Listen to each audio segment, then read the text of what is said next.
dal leen ak jàmm ci Le Point TV chaîne bu leen di jox xibaar yu wér te wóor abonné leen ngir dara bañ leen a raw. En ce moment, nous sommes dans la stupéfaction la plus totale. Parce que en Afrique, encore une fois, quand la presse se met en grève, c'est parce que la liberté d'expression est confisquée. Des médias sont fermés, des chaînes, des signaux de TV coupés et des journalistes emprisonnés. Ici, on se met en grève parce qu'on refuse de payer l'impôt. C'est une nouveauté. Si tous les secteurs faisaient pareil, si tous les secteurs faisaient pareil, si tous les secteurs, que ce soit les cliniques privées, que ce soit les entreprises, refusaient de payer l'impôt et se mettaient en grève, ce n'est pas du tout très sérieux. Donc je pense que la presse a de sérieux problèmes. Ça, il faut l'admettre. Pendant longtemps, ils ont peut-être bâti un modèle qui n'est plus adapté à l'évolution technologique en cours, avec la diversification des sources, etc. Je pense qu'il faut bâtir un nouveau modèle qui peut garantir la pérennité du financement de la presse. Mais pas de cette façon, où il y a des conventions de complaisance, où il y a une politisation de beaucoup de maisons de presse. Il y a les chefs, les patrons de presse. On ne sait même pas d'ailleurs si c'est les journalistes ou les patrons de presse qui sont en grève. Parce que quand même, c'est curieux cette situation où les patrons de presse, qui sont pour la plupart des milliardaires, hein, il faut le dire, se mettent en grève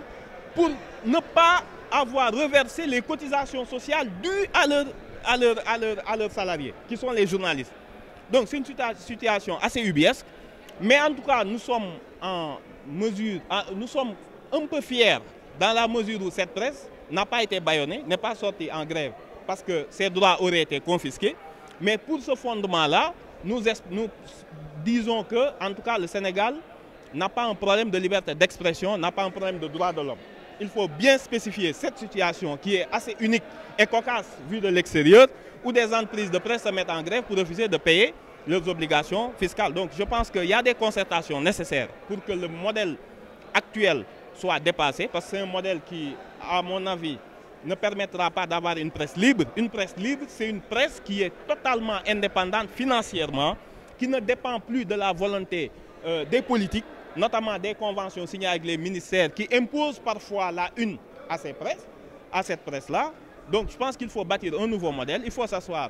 autour de la table et discuter, mais ne pas s'engager dans ce bras de fer ou ces chantages qui avaient cours dans d'autres temps, mais qui désormais sont totalement révolus. Waaw donc ñun li xew Sénégal daf ñoo xaw a jaaxal ci li waa presse bi ñu ëpp ci ñoom bokk ñu nangul leen ko ni tey duñu génn ndax li ñu xamoon ci Afrique mooy heure bu journaliste ne day grève c'est parce que dañoo tëj ay télé dañoo tëj ay journalistes dañ leen a dóor dañ leen a jaay doole dañ leen a gazé fii nag nee nañ ñoom dañuy dem grève ndax li nga xam ni mooy impôt bi ñu war ñoom ak impôt ak cotisation sociale yi ñu war a verser seen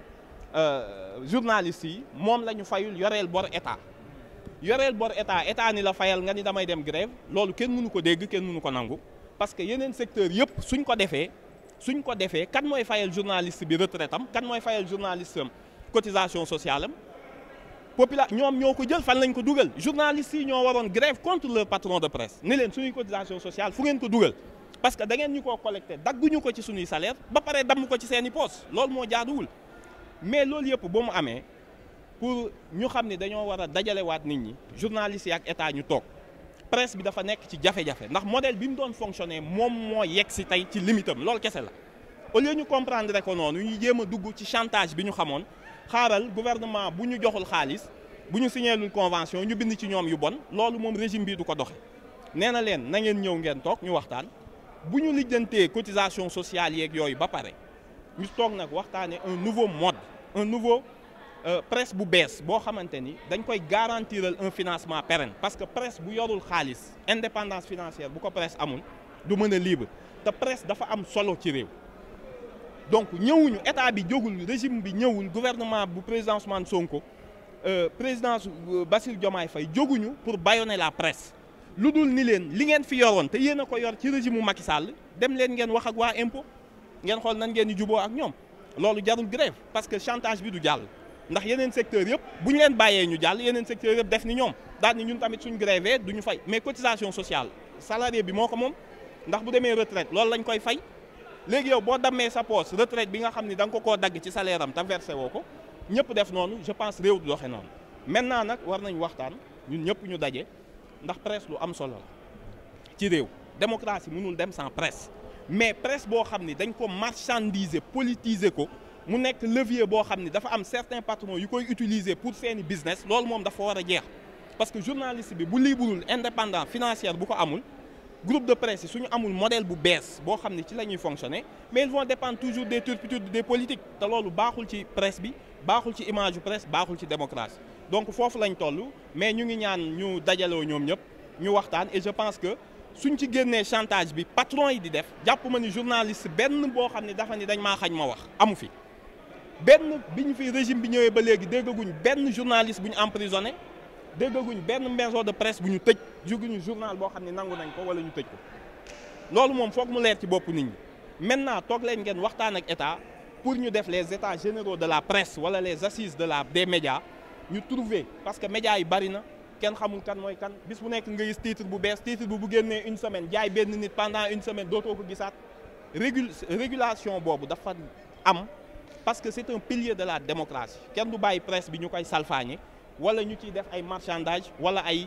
chantage loolu dafa war a jeex c'est un cycle nag buy jeex xam nga cycle buy jeex ay nit toogoon ci ay privilèges toogoon ci benn confort intellectuel et financier nga xëy suba dindi ko dañuy mer dinañ jóg mais dans l'absolu la liberté d'expression kenn laalu ko journaux yëpp ku mu neex lu la neex ngay wax kenn tereegu ko ci benn télé kenn tereegu ko ci benn journal.